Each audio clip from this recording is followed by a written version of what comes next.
అగ్రరాజ్యం అమెరికాలో రాజకీయ ప్రకంపనలు చోటు చేసుకున్నాయి. వైస్ ప్రెసిడెంట్ జేడీ వాన్స్ చేసిన తాజా వ్యాఖ్యలు చర్చనీయాంశంగా మారాయి. అమెరికాలో భయంకరమైన విషాదం చోటు చేసుకుంటే తాను అధ్యక్ష బాధ్యతలు స్వీకరించడానికి సిద్ధంగా ఉన్నట్టు జేడీ వాన్స్ ప్రకటించారు. దీంతో ట్రంప్కు ఏమైంది, అమెరికాలో ఏం జరుగుతోంది అనే చర్చ తెరపైకి వచ్చింది. ప్రెసిడెంట్ ట్రంప్ ఆరోగ్యంపై కొద్ది రోజులుగా ఊహాగానాలు వస్తున్న నేపథ్యంలో వాన్స్ వ్యాఖ్యలు సంచలనం రేపుతున్నాయి.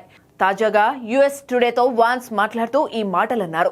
ఇదే సమయంలో ట్రంప్ నుంచి ఆరోగ్యంతో ఉన్నారని, అధ్యక్షుడిగా తన పదవీకాలాన్ని పూర్తి చేస్తారని ఆశాభావం వ్యక్తం చేశారు.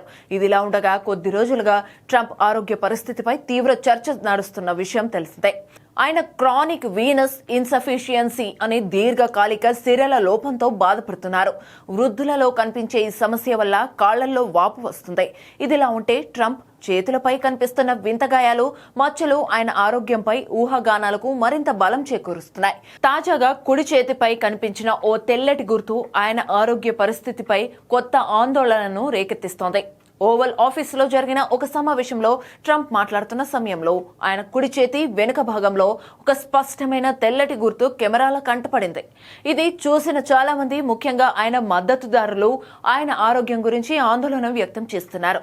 ఆ గాయాన్ని కప్పిపుచ్చేందుకే మేకప్తో ప్రయత్నించినట్లుగా కనిపిస్తోంది అని సోషల్ మీడియాలో చర్చ జరుగుతోంది. ఇలా వరుసగా ఆయన చేతులపై గాయాలు కనిపిస్తుండటంతో ట్రంప్ ఆరోగ్య పరిస్థితిపై జరుగుతున్న ప్రచారానికి మరింత ఆజ్యం పోసినట్లయింది.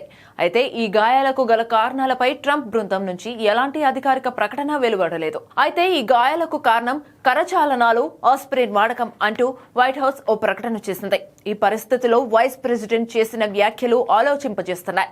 దేశాన్ని గొప్పగా మార్చేందుకు తాను చేపట్టిన మేక్ అమెరికా గ్రేట్ అగైన్ ఉద్యమానికి వాన్స్ వారసుడు అయ్యే అవకాశాలు ఎక్కువ ఉన్నాయని ట్రంప్ గతంలో అన్న మాటలు ఈ సందర్భంగా గుర్తుకొస్తున్నాయి. విదేశాంగ శాఖ మంత్రి మార్కో రూబియో కూడా ఇందులో ఉండవచ్చన్నారు. 2028 అధ్యక్ష ఎన్నికల్లో రిపబ్లికన్ అభ్యర్థిగా వాన్స్ ఉండే అవకాశం ఉన్నట్లుగా కూడా ఆయన తెలిపారు. ఈ క్రమంలో వాన్స్ వ్యాఖ్యలు ప్రాధాన్యం సంతరించుకున్నాయి. అమెరికా రాజ్యాంగం ప్రకారం ప్రెసిడెంట్ తన బాధ్యతలు నిర్వర్తించలేని పరిస్థితుల్లో గానీ, అధ్యక్షుడు మృతి చెందిన సందర్భాల్లో గానీ వైస్ ప్రెసిడెంట్ అధ్యక్ష బాధ్యతలు చేపడతారు.